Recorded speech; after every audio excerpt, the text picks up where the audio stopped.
รับฟังสถานีวิทยุกระจายเสียงพระพุทธศาสนาแห่งชาติและสังคมคลื่นเพื่อการศึกษาพระพุทธศาสนาและวัฒนธรรมระบบ FM 104.5 เมกะเฮิรตซ์รายการต่อไปเป็นรายการคดีโลกคดีธรรม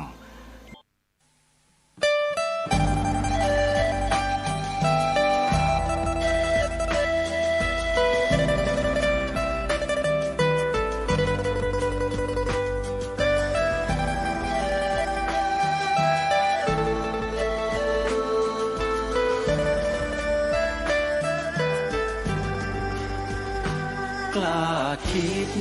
ก็ต้องกล้าทำอย่ากลัวถ้าทำความดีเร่งศึกษาปัญหาให้ทันท่วงทีเมืองไทยจะพัฒนากว่านี้รายการดีคดีโลกคดีธรรมขอร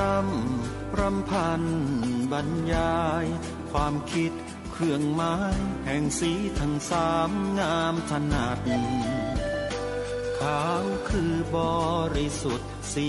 สวัสดิ์หมายพระไตรรัตน์และธรรมะคุ้มจิตไทยแดงคือโลหิตเราใสซึ่งยอมสละได้เพื่อรักษาชาติศาสนาน้ำเงินคือสีโสภาอันจอมประชาถ้าโปรดเป็นของส่วนองค์จัดริ้วเข้าเป็นไตรรงค์จึงเป็นสีธงที่รักแห่งเราชาวไทยทหารอวตารนำไปยงยุทธวิชัยวิชิตก็ชูเกียรติสยามประเทศไทยที่เจริญมั่นคงมาได้จนถึงทุกวันนี้มิได้เกิดขึ้นจากความหวาดกลัวอย่างคลาดเขลาแต่บรรพบุรุษไทยของเราทุกยุคทุกสมัยล้วนแต่มีความกล้าหาญและชาญฉลาดปกป้องเอกราชสร้างชาติให้เกิดความมั่นคงโดยมีธงแห่งพระไตรรัตน์เป็นเครื่องนำชัยจึงเป็นที่มาที่ไปของรายการคดีโลกคดีธรรมกล้าคิดก็ต้องกล้าทำอย่ากลัวถ้าทำความดีเร่งศึกษาปัญหาให้ทันท่วงทีเมืองไทยจะพัฒนากว่านี้รายการดีคดีโลกคดีธรรมรายการดีคดีโลกคดีธรรม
ดาวน์โหลดแอปพลิเคชัน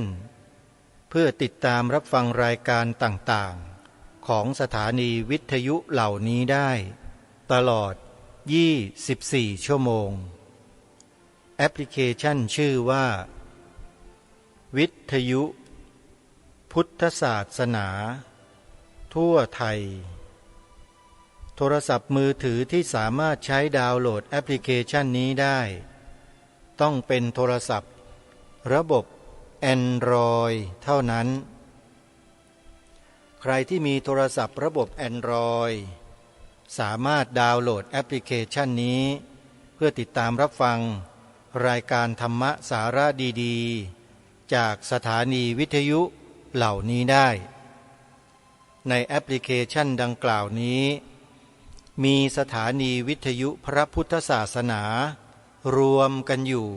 ในที่เดียวกันนี้ถึง47 สถานีทั่วประเทศไทยมีทุกภูมิภาคเลยท่านผู้ฟังท่านต้องการจะฟังสถานีวิทยุในภูมิภาคใดของประเทศดาวน์โหลดแอปพลิเคชันนี้เพียงแค่แอปเดียวเท่านั้นฟังได้เลยขออนุโมทนาสาธุสาธุชนผู้ฟังทุกท่านเมื่อวันที่2 ตุลาคมตรงกับวันพุธผู้ดำเนินรายการได้ปรารภเรื่องกิจกรรมงานสำคัญของชาติคืองานวันพระราชทานธงไตรรงค์แล้วก็ได้หยิบยกอัญเชิญบทพระราชนิพนธ์ความหมายธงไตรรงค์มาถ่ายทอดให้กับท่านผู้ฟังวันนั้นซึ่งได้บอกวันของการจัดกิจกรรมในงานดังกล่าวเนี่ยผิดไปนิดนึงวันนี้จึงมาขอแก้ที่บอกว่าท่านอาจารย์ผู้ทรงคุณวุฒิทั้งสองคือท่านศาสตราจารย์พิเศษธงทองจันทรางสุกับท่านศาสตราจารย์กิติคุณวิษณุเครืองามได้มาบรรยายในงานวันที่25กับ26กันยายนนั้นวันนั้นได้บอกกับท่านผู้ฟังไปว่าตรงกับวันศุกร์กับวันเสาร์ซึ่งมองผิดไปมองเดือนตุลาคมเดือนกันยายนที่จริงแล้วตรงกับวันพุธกับวันพฤหัสก็เลยขอแก้เป็นวันพุธที่25และวันพฤหัสที่26ใครที่ฟังรายการวันนั้นหากมีข้อสงสัยประการใดสามารถโทรศัพท์เข้ามาสอบถามผู้ดำเนินรายการได้เลยเบอร์โทร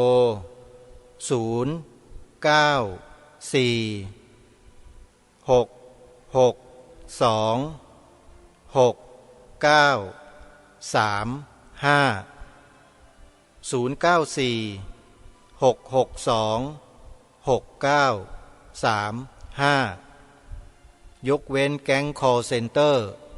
ไม่ต้องโทรมานะโทรมาก็ไม่ได้อะไรหรอกเพราะไม่มีอะไรจะให้แต่ถ้าท่านผู้ฟังที่ฟังรายการอยู่ต้องการจะทราบข้อมูลเพิ่มเติมโทรมาถามได้ท่านผู้ฟังมีข้อมูลที่จะมอบให้ถ้าหากท่านสงสัยประเด็นใดประการใดเกี่ยวกับความหมายธงไตรรงค์สำหรับวันนี้รายการก็จะได้นำบทความในหนังสือพุทธศาสนสุวรรณภูมิปกรณ์ในช่วงต่อไปมานำเสนอต่อท่านผู้ฟังที่สนใจขอบอกกับท่านผู้ฟังโดยทั่วไปก่อนว่าการฟังเรื่องราวในหนังสือพุทธศาสนสุวรรณภูมิปกรณ์นี้ฟังยากฟังไม่ได้ง่ายๆฟังแล้วอาจจะไม่เข้าใจหรือฟังแล้วไม่รู้เรื่องก็อาจจะเป็นได้เหมือนกันเพราะเนื้อหาสาระที่นำมาเสนอในหนังสือดังกล่าวนั้นจะเป็นเนื้อหาเฉพาะที่เกี่ยวกับความเป็นไทยในอดีตก่อนยุคกรุงสุโขทัยก่อนยุคสุวรรณภูมิมาจนถึงสุวรรณภูมิเป็นส่วนมาก ในตำรับตำราหนังสือเล่มนี้ไม่ได้กล่าวถึงกรุงรัตนโกสินทร์กรุงศรีอยุธยากรุงธนบุรีหรือกรุงสุโขทัยเท่าไรนักแต่จะเน้นไปที่สุวรรณภูมิ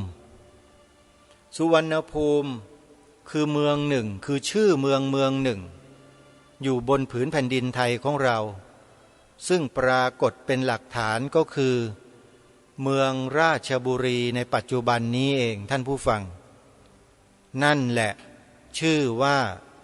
สุวรรณภูมิแล้วกินอาณาเขตออกไปอย่างกว้างใหญ่ไพศาลครอบคลุมไปในหลายๆพื้นที่ของจังหวัดต่างๆไม่ว่าจะเป็นนครปฐมสุพรรณบุรีกาญจนบุรีราชบุรีจังหวัดเพชรบุรีประจวบคีรีขันธ์อาจจะไปถึงนู่นก็ได้กว้างไกลมากท่านผู้ฟังเพราะฉะนั้นถ้าจะกล่าวถึงสุวรรณภูมิแล้ว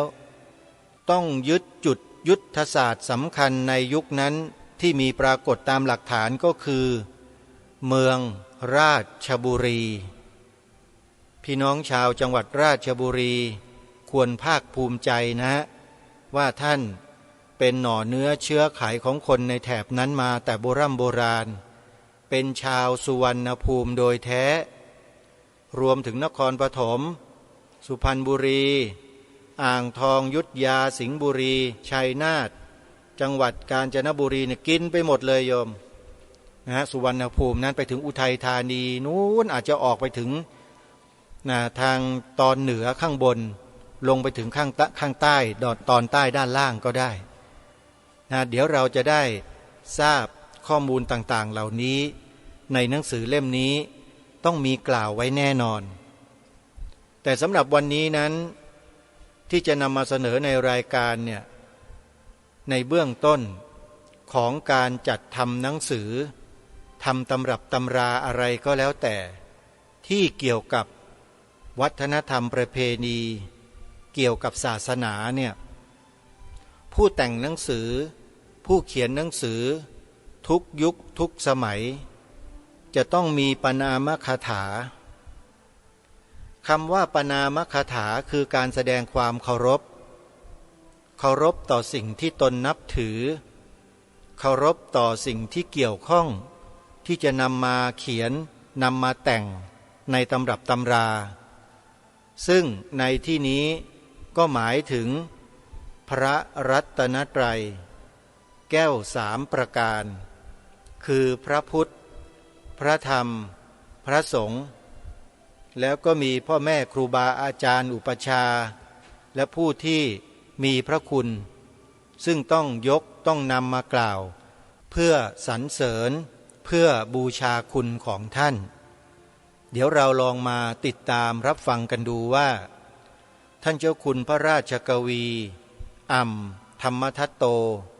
ได้เขียนบทปณามคถาไว้ในหนังสือเล่มนี้อย่างไรซึ่งเป็นทั้งภาษาบาลีและ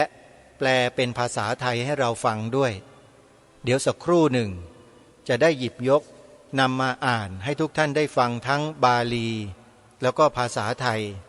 เพื่อให้เกิดความเข้าใจร่วมกันก่อนจะถึงตรงนั้นขอนำสู่ข่าวประชาสัมพันธ์ให้สาธุชนได้มีส่วนร่วมกันสักเล็กน้อยวันที่19-20 ตุลาคมหลังออกพรรษา1 วันจะมีงานบุญกฐินหลายต่อหลายวัดจัดกันเริ่มต้นเลยหลายวัดจัดตรงกันหมดเลยโยม19-20อย่างเช่นวัดป่าจริยธรรมตำบลนาดอกคำอำเภอนาด้วงจังหวัดเลยโดยมีท่านพระครูจริยสารธรรมเจ้าคณะอำเภอนาด้วงเป็นเจ้าอาวาสจัดถวายผ้ากฐินในวันที่19 ตุลาคมวันแรกเลยวันแรม2 ค่ำเดือน11ฤดูกาลกฐินเนี่ยเขาเริ่มวันแรม1 ค่ำเดือน11นะโยมจำไว้ให้จำกำหนดวันทางจันทรคติไว้โยมเพราะว่าบุญกฐินของพ ระพุทธศาสนาของเราเนี่ยหรืองานวันสำคัญของพระพุทธศาสนาเราเนี่ยนะฮะเขากำหนดกันวันข้างขึ้นข้างแรมเท่านั้นไม่ได้กำหนดวันตามปฏิทินของฝรั่งแต่กำหนดตามจันทรคติแบบโบราณนี่แหละแบบไทยต้องเป็นแบบนี้ขึ้น5 ค่ำแรม3 ค่ำแรม8 ค่ำขึ้น14 ค่ำนี่แหละเขาเรียกว่าวันแบบไทยของเราเพราะฉะนั้นบุญกฐินของทุกปีกำหนดจำไว้อย่างนี้ว่าทุกวันแรม1 ค่ำเดือน11แรม1 ค่ำเดือน11หลังจากวันออกพรรษาคือวันเริ่มต้นแห่งบุญกฐินท่านผู้ฟังแล้วไปสิ้นสุดลงในระยะเวลา1 เดือนวันขึ้น15 ค่ำเดือน12น้ำนองเต็มตลิ่งวันเพ็ญเดือน12วันลอยกระทงวันนั้นแหละวันลอยกระทงนั่นแหละเป็นวันสุดท้ายของการถวายผ้ากฐินหมดเขตในวันขึ้น15 ค่ำเดือน12กำหนดจำไว้อย่างนี้ท่านผู้ฟังแต่เป็นที่น่าสังเกตนะว่าปฏิทินในยุคสมัยใหม่เนี่ยมักจะไม่ค่อยจะเขียนวันข้างขึ้นข้างแรมให้เราเห็นแล้วที่เป็นเช่นนี้เพราะอะไรเพราะจุดก็เหมือนกับสีขาวธงชาติที่เคยปรารภกับท่านผู้ฟังมาโดยตลอดนั่นแหละเขาไม่ค่อยให้ความสำคัญกันแล้วเพราะอะไรจุดมีที่มาที่ไปสามารถที่จะพิสูจน์หรือสืบทราบได้ว่าเป็นเพราะอะไรแม้แต่ธงซึ่งเป็นสัญลักษณ์สำคัญของประเทศเป็นสัญลักษณ์สำคัญของหน่วยงานองค์กรแม้แต่บุคคลที่สำคัญเนี่ยเขาก็มีการคิดและกระทำการเปลี่ยนถามว่าเปลี่ยนไปเพื่ออะไรธงประจำเมืองหลวงของประเทศไทยของเรามีคนไทยจำนวนไม่น้อยไม่รู้จักธงประจำเมืองหลวงของประเทศไทยของเราไม่เคยเห็นกันมาก่อนสำหรับผู้ดำเนินรายการที่กำลังพูดอยู่นี้เนี่ยเกิดอยู่โรงพยาบาลศิริราชแม่มาคลอดอยู่ที่นี่เติบโตอยู่ในฝั่งธนบุรีเป็นคนกรุงเทพมหานครมาโดยกำเนิดเกิดโตเรียนหนังสือในโรงเรียนกทม.ชื่อโรงเรียนว่าโรงเรียนวัดดาวคะนองเป็นนักกีฬาประจำโรงเรียนเป็นนักกีฬาตัวแทนเขตธนบุรีไปแข่งกีฬานักเรียนกรุงเทพมหานครที่สนามสุขพัชราไสยมาแล้วจึงรู้จักธงประจำเมืองหลวงเพราะเป็นคนถือธงเดินพาเหรดเข้าสู่สนามในฐานะเป็นตัวแทนของเขตธนบุรีวันนั้นปีพระพุทธศักราช 2523 หรือ 24 ประมาณนี้แหละท่านผู้ฟังถือธงเข้าสนามสุขพัชราไสยเห็นธงประจำกทม.ชัดเจนเห็นชัดเจนเลยว่าธงประจำเมืองหลวงของประเทศไทยเรานั้นเป็นธงสีขาวมีรูปพระอินทร์ทรงช้างเอราวัณ3 เสียนเป็นลายเส้นสีเขียวธงกทม.สีขาวท่านผู้ฟังแต่พออยู่มากลายเป็นสีเขียวไปได้ยังไงคิดว่าหลายคนอาจจะไม่ให้ความสำคัญกับเรื่องนี้อาจจะมองว่าเป็นเรื่องธรรมดาไม่เห็นจะต้องไปตื่นอกตื่นเต้นตื่นใจอะไรกันเลยการเปลี่ยนสีธงลองเปลี่ยนสีธงชาติดูสิใครลองมาเปลี่ยนสิจะเป็นยังไงล่ะเราไม่ใช่คนเมืองหลวงไม่ใช่คนกทม.ที่ฟังรายการอยู่ส่วนมากเนี่ยก็เลยไม่มีความรู้สึกอะไร ลองใครมาเปลี่ยนสัญลักษณ์ประจำจังหวัดของแต่ละท่านดูสิฮะแม้แต่คำขวัญประจำจังหวัดบางจังหวัดก็โดนเปลี่ยนนะถูกเปลี่ยนไปแล้วฮะเช่นจังหวัดนครศรีธรรมราชจังหวัดนครศรีธรรมราชเปลี่ยนไปแล้วนะของเดิมไม่มีนะเขาใช้ของใหม่ไม่รู้ไปยอมเปลี่ยนกันได้ยังไงเพราะเปลี่ยนคำขวัญอะไรๆมันก็จะเปลี่ยนตามไปด้วยนะนี่ไงที่จะบอกกับท่านผู้ฟังว่าเรื่องของตัวอักษรหนังสือภาษาตัวเลขอะไรก็แล้วแต่นี่คือความเป็นเอกราชเป็นสัญลักษณ์เป็นสื่อที่บ่งบอกถึงความเป็นเอกราชของเราเราต้องหวงแหนรักษาปกป้องไว้แต่นี่ปล่อยให้เปลี่ยนกันง่ายๆทำไมเปลี่ยนง่ายจังประเทศไทยเนี่ยเคยคิดข้อนี้กันบ้างไหมธงประจำเมืองหลวงของกรุงเทพมหานครสีขาวถูกเปลี่ยนเป็นสีเขียวปึ๊ดเลยเป็นเขียวแบบนู่นนะฮะแบบตะวันออกกลางเลยฮะสีแบบเดียวกันเลยไปดูสิหน้าศาลาว่าการกรุงเทพที่เสาชิงช้าใครขับรถผ่านไปผ่านมามองไปทางซ้ายมองทางซ้ายมองทางซ้ายนะมองทางซ้ายแล้วจะเห็นมองเข้าไปที่ศาลาว่าการธงสีเขียวตะวันออกกลางฮะเขียวอื่นมีเยอะแยะไม่ใช้มันเป็นสิ่งที่แปลกมากพอเปลี่ยนไปแล้วเนี่ยจะเปลี่ยนกลับมาใช้ธงของกทมเหมือนเดิมท่านคิดว่าทำได้ง่ายไหมง่ายหรือไม่ง่ายก็ไปลองดูก็ได้นะใครที่มีตำแหน่งหน้าที่อยู่ในกทมลองไปทำดูสิฮะไปเสนอดูไปขอเปลี่ยนดูสิฮะเข้าไปในสภาก็ได้สภากทมแล้วเสนอเลยใครที่เป็นสกสขอยู่ประชุมแล้วลองเสนอดูหน่อยเชื่อไหมถูกตีตกทุกรอบใครตีตกก็คอยสังเกตดูก็แล้วกันว่าใครนี่คือสิ่งที่เราไม่มีความรู้สึกสงสัยคนไทยเรานี่แปลกอะไรๆเหล่านี้เรื่องแบบนี้ไม่ค่อยสงสัยกันหรอกจะไปสงสัยแต่ตัวบุคคลข้างๆสงสัยสามีสงสัยภรรยาสงสัยนางนั่นสงสัยนายนี่สงสัยอยู่คนพวกใกล้ๆกันนี่แหละแต่เรื่องระดับชาติบ้านเมืองเรื่องส่วนรวมเนี่ยไม่ค่อยจะสนใจกันเท่าไหร่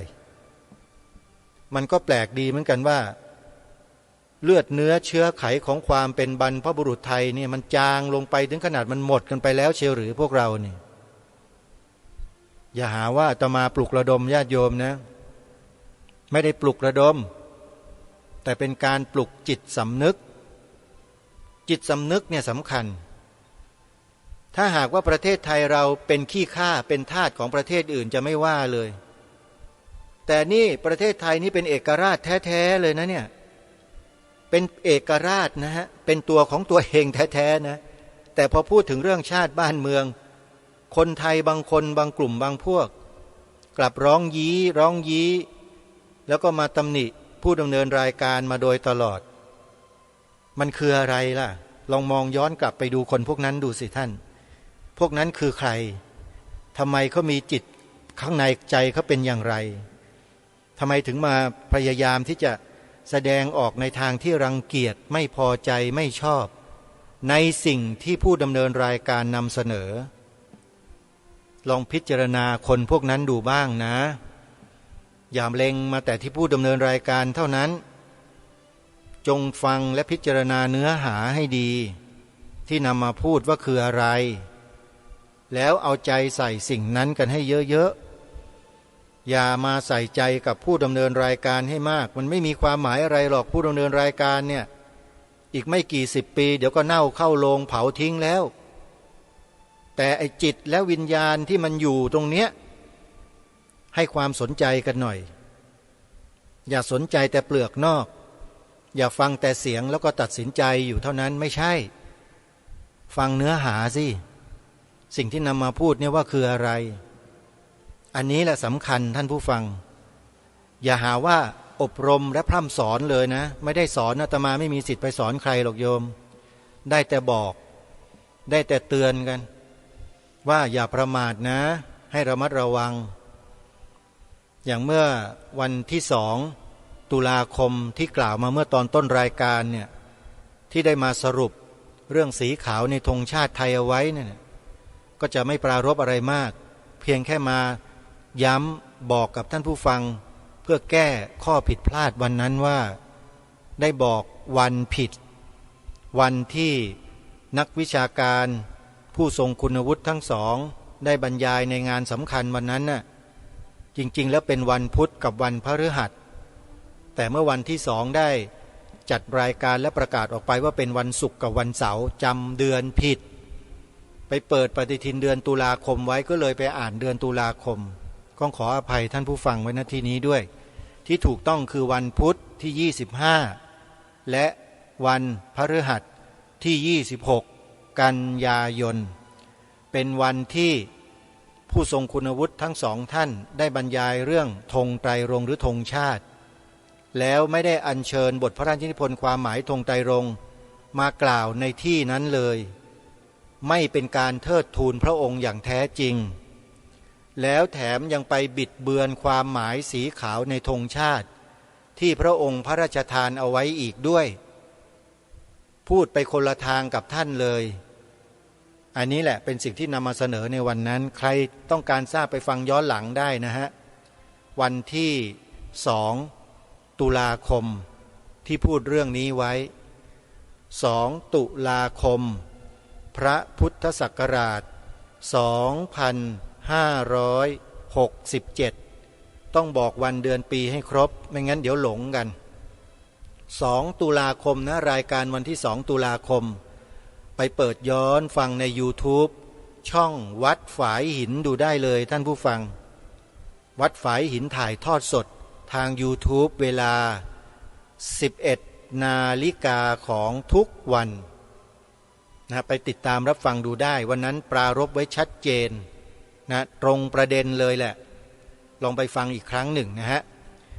เอาละท่านผู้ฟังกลับมาสู่เนื้อหาสาระของรายการในวันนี้ที่ตั้งใจจะนำมาเสนออย่างที่ได้ปรารภกับท่านผู้ฟังไปว่าหนังสือสำคัญที่มีผู้ที่ท่านทำการแต่งทำการเขียนหรือว่ารวบรวมเรียบเรียงตัวอักษรเนื้อหาที่เกี่ยวกับวัฒนธรรมจารีตประเพณีเกี่ยวกับศาสนาสำคัญเนี่ยทุกหนังสือทุกเล่มจะต้องมีบทประนามคาถาไว้เพื่อเป็นการยกย่องครูบาอาจารย์พูดกันง่ายๆแล้วเป็นการไหว้ครูนั่นแหละเพราะฉะนั้นเมื่อเราจะเข้าไปสู่เนื้อหาของหนังสือเนี่ยผู้ดำเนินรายการมีความจำเป็นจะต้องอ่านประนามคาถานี้ให้ท่านผู้ฟังได้ร่วมกันสดับรับฟังไปด้วยแล้วน้อมจิตน้อมใจตามบทประนามคาถานั้นไปด้วยกันเพื่อเป็นการแสดงความเคารพครูบาอาจารย์ผู้ที่เกี่ยวข้องทั้งหมดที่มีอยู่ปรากฏอยู่ในหนังสือตำรับตำราเล่มนี้เป็นการแสดงความเคารพเป็นการบอกกล่าวท่านว่าเราจะขออนุญาตเข้าไปสู่อัตตชีวประวัติของทุกท่านที่เกี่ยวข้องอยู่ในตำรับตำรานี้จะขอทำการศึกษาเรียนรู้ถ่ายทอดความรู้จากครูบาอาจารย์ทั้งหลายทั้งปวงลงสู่ชีวิตและจิตใจของตนเองเหมือนกับเป็นการเปิดประตูเข้าไปสู่ข้อมูลเนื้อหาสาระแล้วได้ประโยชน์ได้ความรู้ได้ปัญญาถ้าเราไม่เปิดประตูเราก็เข้าไม่ได้เพราะฉะนั้นประนามคาถานี้ก็เหมือนกับการเปิดประตูเข้าไปสู่เนื้อหาที่สำคัญเราจึงต้องมาทำประนามคาถากันก่อนประนามคาถาที่ท่านเจ้าคุณเขียนไว้เนี่ยเป็นภาษาบาลีและแปลเป็นภาษาไทยเดี๋ยวเราเข้าสู่เนื้อหาโดยพร้อมเพรียงกันณบัดนี้พระพุทธศาสนสุวรรณภูมิปกรณ์ราชบุรีวัตถุคถาตำนานเมืองขุนปนามคาถาอันนี้เป็นหัวข้อเป็นหนังสือตัวพิมพ์ใหญ่หนาตัวใหญ่เลยนะฮะเ เป็นการบอกหัวข้อไว้ชัดเจนแล้วคำต่อมาบรรทัดที่3บอกว่าปนามะคาถาปนามะคาถานี้สะกดอย่างนี้ปอปลานอเนนสระอามอม้าคอควายสระอาถอถุงสระอากราบขออภัยครูบาอาจารย์ที่เป็นพระสงฆ์ด้วยนะครับที่สะกดอย่างนี้เพราะต้องการให้ญาติโยมเราเนี่ยได้ทราบเพราะญาติโยมเราไม่ได้เรียนบาลีมาให้ท่านได้เห็นตัวหนังสือชัดเจนเผื่อว่าท่านใดจะจดต้องการจดให้ถูกต้องก็เลยสะกดให้ทีละตัวปนามะคาถานะโยมบาลีท่านได้แต่งไว้อย่างนี้พุทธังนมามิหังธัมมังสังคัญจะรัตนัตยังอุปัชฌายาจริเยจะมาตาปีตุคุเนสรังปุพพกิจจังนิถาเปตวานิพันธิสสามิอายติอิทังราชปุรีวัตถุทูเรนิทานสาทกังเมืองขุนติไทยภาษายะราชบุรีติวิสุตังยาเจวะสุวรรณภูมิเมืองทองติไทยนามิกาสุวรรณภูมาคัตฉิสัมมาสัมพุทธศาสนังสุวรรณภูคิงอะคมาโสนัตเถโรติปาทโตธรรมทัตโตตินามาหังภิกขุมหิสักกยปุตติโยราชโปริกชาโตวะเทวนะคะเรวภิกขุจะโยมกุฏมหาราชาวชิระยาโนติภิกขุโกธรรมยุตติกะคะนังวะพรหมจาริยังปฏิทธสิปัจจักขายะภิกขุภาวังสยาเมรัชมการยิโสมนัสสัทธนาวตีมะเหสีตัสสะวัลลภาตัดโสรโสโสมนัสสะราชกุมาระสวหโยปะธมะคัพพปะสูติยาสักขังคตาสปุตตกาตัดสากาละกิริยายะมหาโสโกวะสามิโกตะมารัพพะอิมารามังการยิตังอุทิศสิตุงโสมนัสสะวิหาโรวะตัดสานาเมนวุจจติราชมันดิรัตสีสาเนโกสินทัสมิงปฏิทิโตมหาปริจจาเคเหวะการิโตปรินิทธิโตพุทธเจติยปาทัฏฐะ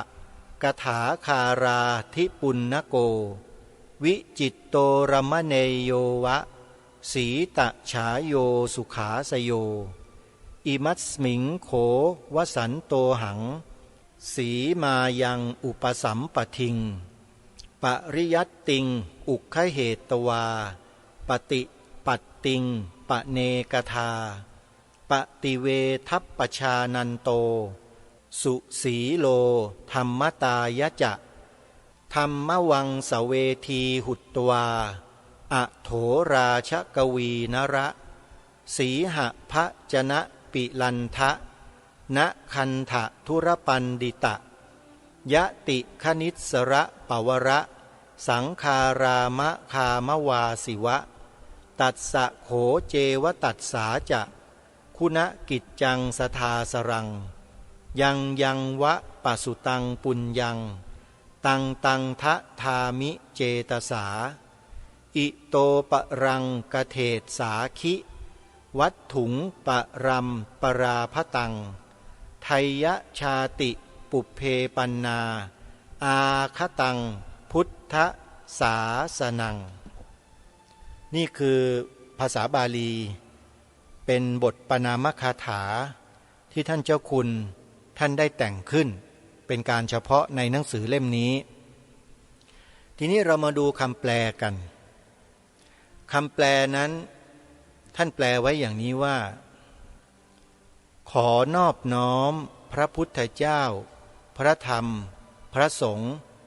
เป็นพระรัตนตรัยและขออุปชาจาริยะทั้งหลายระลึกคุณของบิดามารดา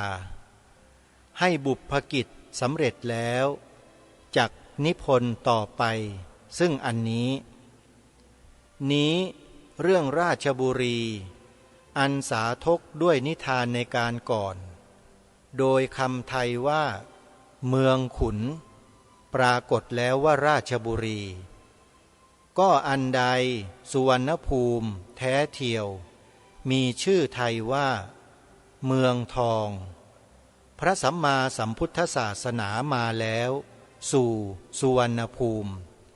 โดยบาลีว่าพระโสนัตเถระเป็นต้นได้ไปแล้วสู่สุวรรณภูมิดังนี้ข้าพเจ้าชื่อธรรมทัตตะเป็นพระภิกษุสักกยปุตติยะเป็นผู้เกิดเป็นชาวราชบุรีแท้และเป็นพระภิกขุณกรุงเทพทีเดียวพระองค์ใดพระมกุฏมหาราชเจ้าเป็นพระภิกขุทรงพระนามวชิรยานทรงประดิษฐานพรหมจรรย์คือคณะธรรมยุทธแล้วตรัสคืนภิกขุภาวะได้ครองราชในสยามพระนางโสมนัสวัฒนาวดีพระมเหสีที่โปรดของพระองค์พระโอรสของพระนางทรงพระนามว่าโสมนัสราชกุมารเพราะปฐมครรภ์ประสูติกับพระราชบุตรเสด็จสู่สวรรค์แล้วด้วยพระการกิริยาของพระนางพระสวามีทรงโศกใหญ่มากทรงปรารภซึ่งพระนางอารามนี้ทรงให้สร้างเพื่อทรงอุทิศพระนางวัดโสมนัสวิหารเทียวตรัสขนานตามพระนามพระนางเจ้า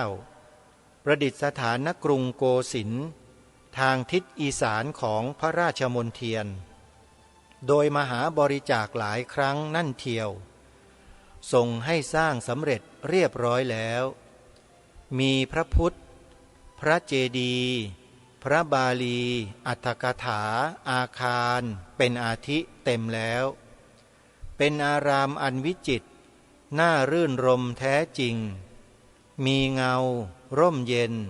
เป็นที่อาศัยเป็นสุขในอารามนี้แลข้าพเจ้าอยู่อุปสมบทแล้วในสีมาพระปริยัติก็เรียนแล้วปฏิบัติก็กระทำในบางคราวปฏิเวทไม่รู้ทั่วอยู่แต่ก็มีศีลดีตามธรรมดาเป็นพระธรรมวงศ์เวทีแล้วก็เป็นพระราชกวีนรสีหะพัจนะปิลันธนะคันทะธุระบัณฑิตยติคณิตสอนบวรสังฆารามคามวาสีระลึกอยู่ทุกเมื่อถึงคุณกิจของพระองค์แท้ๆกับของพระนางเจ้าด้วยบุญใดๆเทียวได้สร้างสมไว้แล้วขอถวายบัณนั้นด้วยเจตเบื้องหน้าแต่นี้จักขอกล่าวเรื่องอันท่านนำสืบมาคือแล้วก็มีเป็นภาษาบาลีต่ออันนี้เป็นบทแรกที่อ่านจบแล้วก็อ่านแปลภาษาไทยให้ท่านผู้ฟังได้ฟังกันซึ่งยังมีความต่อเนื่องเป็นภาษาบาลีแล้วก็ภาษาไทยแปลอีกชุดหนึ่งเดี๋ยวลองมาฟังพร้อมๆกันลิขิตตังวาศิลาเสเววะนานาคันเถสุปากตังสัมปินดิตวาอิดาเนวะอักกริงวะวิภาวิตุงยาไทยะชาติสัมภูตานัญญาตานัตถิกาวิยะสาสนังสุปฏิปันนังยุโรปังนิสายยายิตังยันโนโขสันตกังทิฏถังตันโนยาตังวรุตตมัง ตัสมาชานะนังคันหันโตสัมพันทิตวาสมาหริงราชปุรีวัตถุกถาสัมมาสัมพุทธศาสนังสุวรรณภูมิปวัตติปะกะระนังอิทุปัชชยิปะสิทชตังปะกะระนังไทยานังทาตุชานะนังไทยะเทเสวจานีตังชานิตุงพุทธศาสนังยังกินจิกุสลังผุลลังบุทธิยานังหิตังวรังตะเถตังสิทชตังสัมมาอิทังปะกะระนังยถาสาธูนังสาทะเยสพังโสถีพระวันตุสัพพทาตีบทปนามคาถาที่เป็นภาษาบาลีอักษรไทยจบลงแต่เพียงเท่านี้แปลความว่าชาติไทยเกิดแล้วในก่อนพระพุทธศาสนามาแล้วอันเขียนไว้ในศิลาทั้งหลายหรือว่าปรากฏแล้วในคันธะต่างๆรวบรวมมาแล้วในการบัดนี้ได้กระทำเพื่อให้เป็นแจ้งไทยชาติใดสมภพพร้อมแล้วไม่รู้กันก็เหมือนไม่มีศาสนาอันปฏิบัติดีแล้วต้องอาศัยยุโรปจึงรู้แล้วอันใดมีอยู่ของพวกเราได้เห็นแล้วอันนั้นพวกเรารู้แล้วเป็นสิ่งประเสริฐอุดมฉะนั้นจะถือเอาความรู้นั้นสัมพันธ์กันรวบรวมพร้อมคือตำนานเมืองราชบุรีพระสัมมาสัมพุทธศาสนาสุวรรณภูมิประวัติปกรณ์นี้จึงอุบัติแล้ว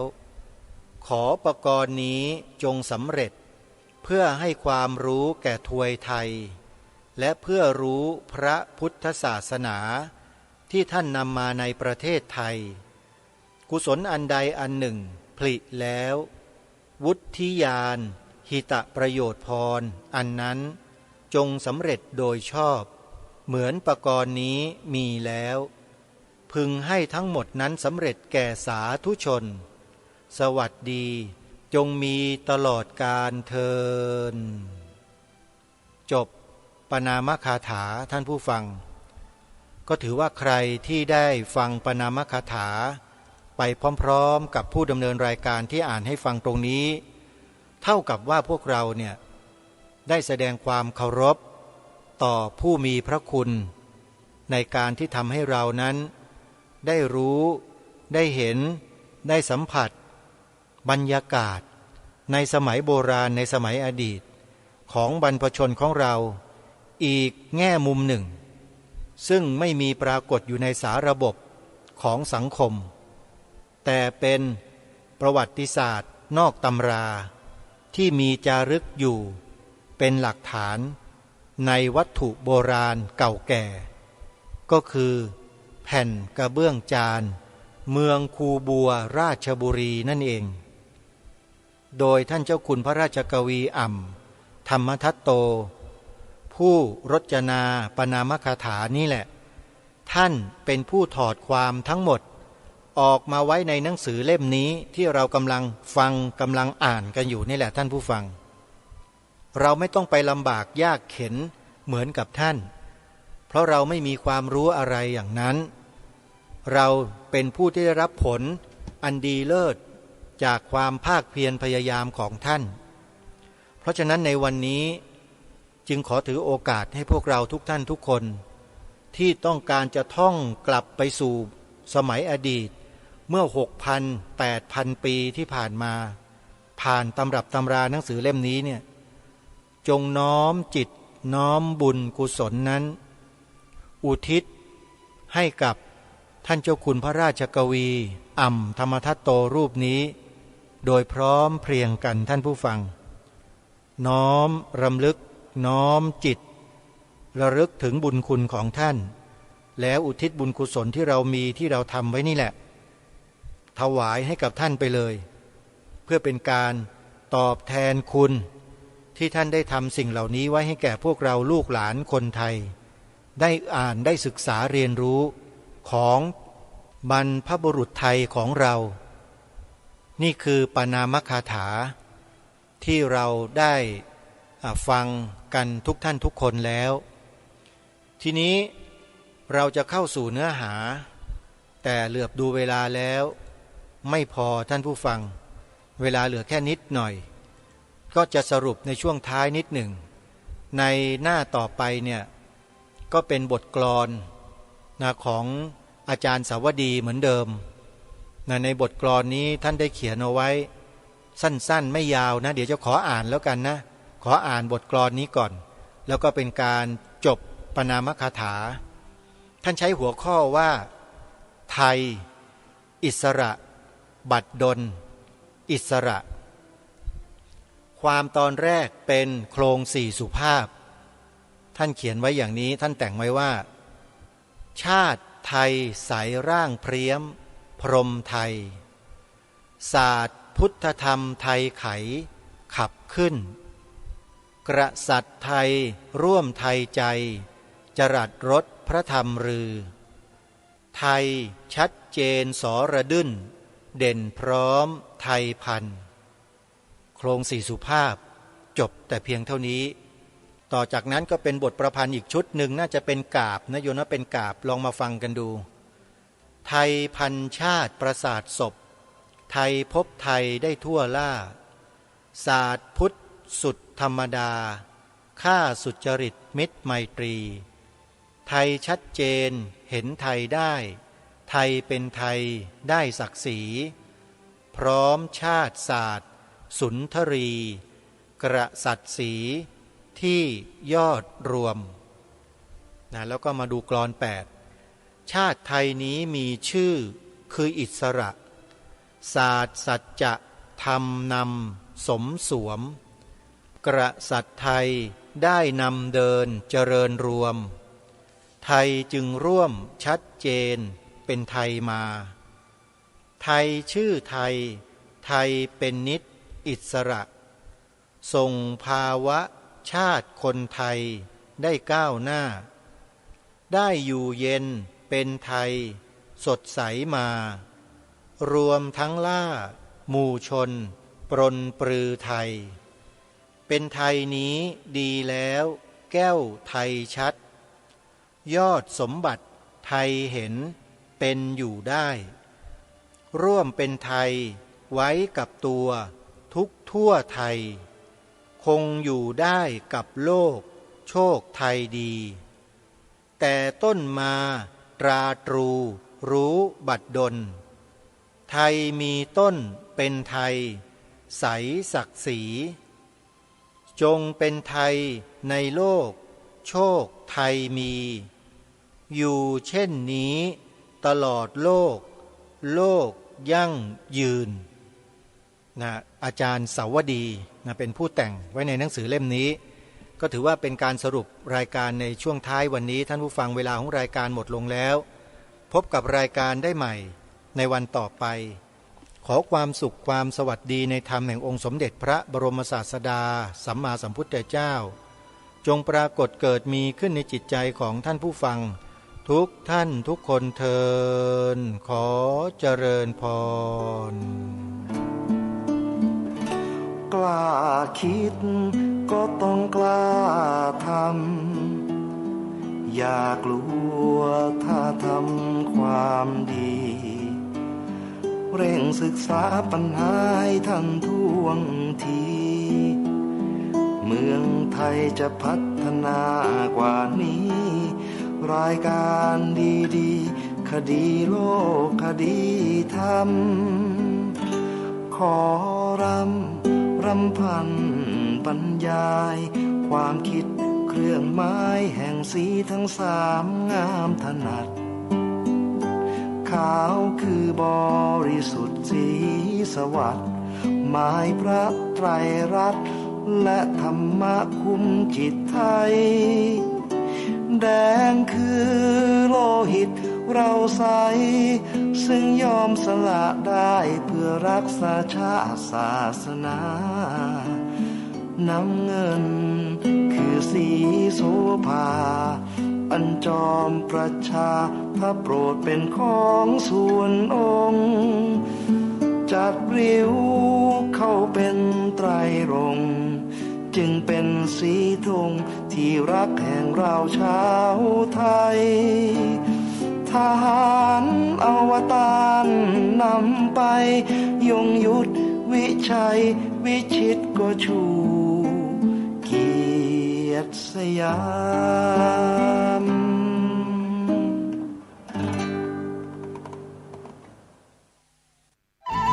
ที่จบไปแล้วนั้นเป็นรายการคดีโลกคดีธรรมดำเนินรายการโดยพระครูปลัดณรงค์ฤทธิ์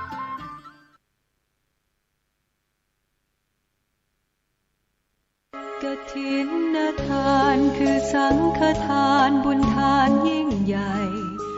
ขอเชิญชวนผู้ใจบุญใจกุศลร่วมเป็นเจ้าภาพทอดถวายกฐินสายสามัคคีสมทบทุนติดตั้งระบบโซลาร์เซลล์เพื่อผลิตกระแสไฟฟ้าภายใน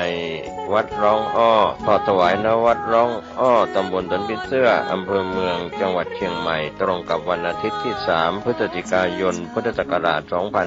2567ขึ้น3ค่ำเดือนยี่เหนือเวลา 10:19 นาทีเป็นต้นไปก็ขอเชิญชวนท่านแจ้งข่าว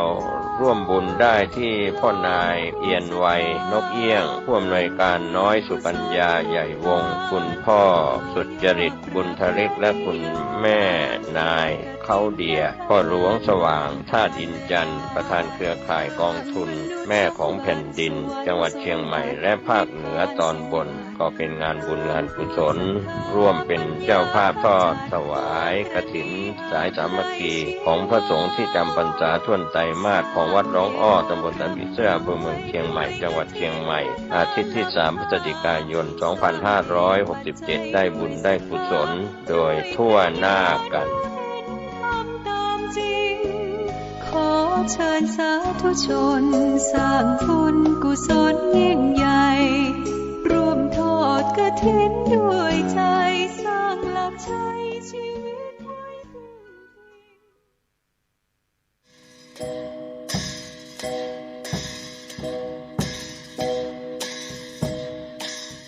ขอเชิญร่วมทำบุญทอดกฐินสามัคคีณวัดทุ่งหลวงอำเภอแม่แตงจังหวัดเชียงใหม่ในวันอาทิตย์ที่10พฤศจิกายน2567กำหนดการดังนี้เวลา 9 นาฬิกาพิธีบวงสรวงบูชาพระรัตนตรัยและพรหมเทวดา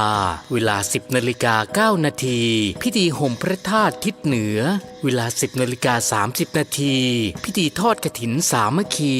แด่พระสงฆ์จำพรรษาจำนวน6รูปและขอเชิญร่วมทำบุญพิธีเจริญพระพุทธมนต์สืบชะตาหลวงทักษิณานุปทานครบรอบ37ปี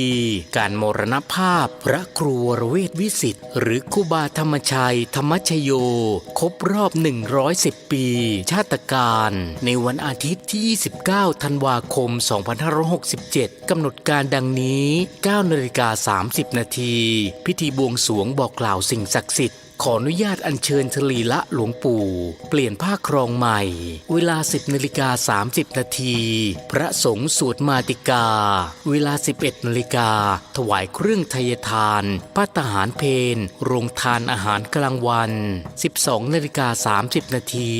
มอบทุนการศึกษานักเรียน100ทุนทุนละ500 บาทขอเชิญร่วมเป็นเจ้าภาพไทยทาน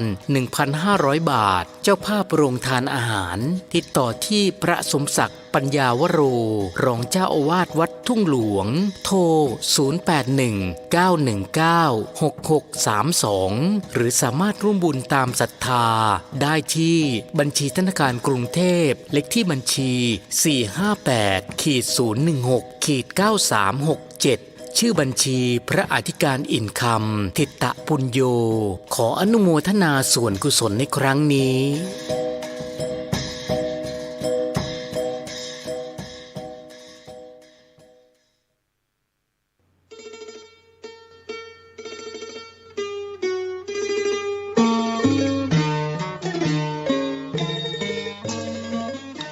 ข่าวสารเพื่อการประชาสัมพันธ์ด้วยทางวัดชัยสถาน ป่าเศร้าน้อยตำบลสันปุเรยอำเภอดอยสะเก็ดจังหวัดเชียงใหม่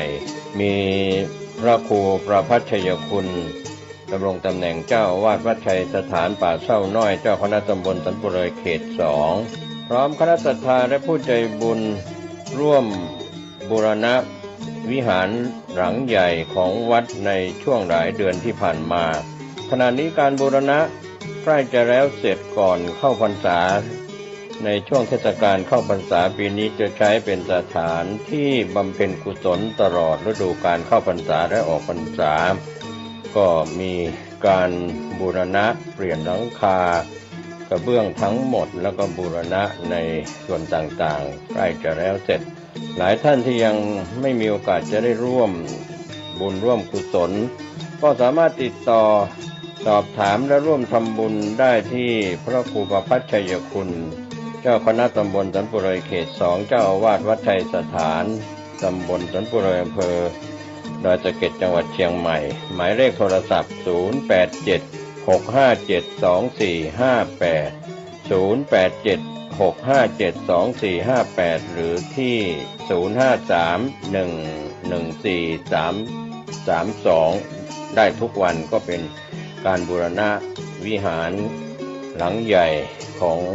วัดชัยสถานป่าเศร้าน้อยตำบลสันปุเรยอำเภอดอยสะเก็ดจังหวัดเชียงใหม่ก็ขออนุโมทนา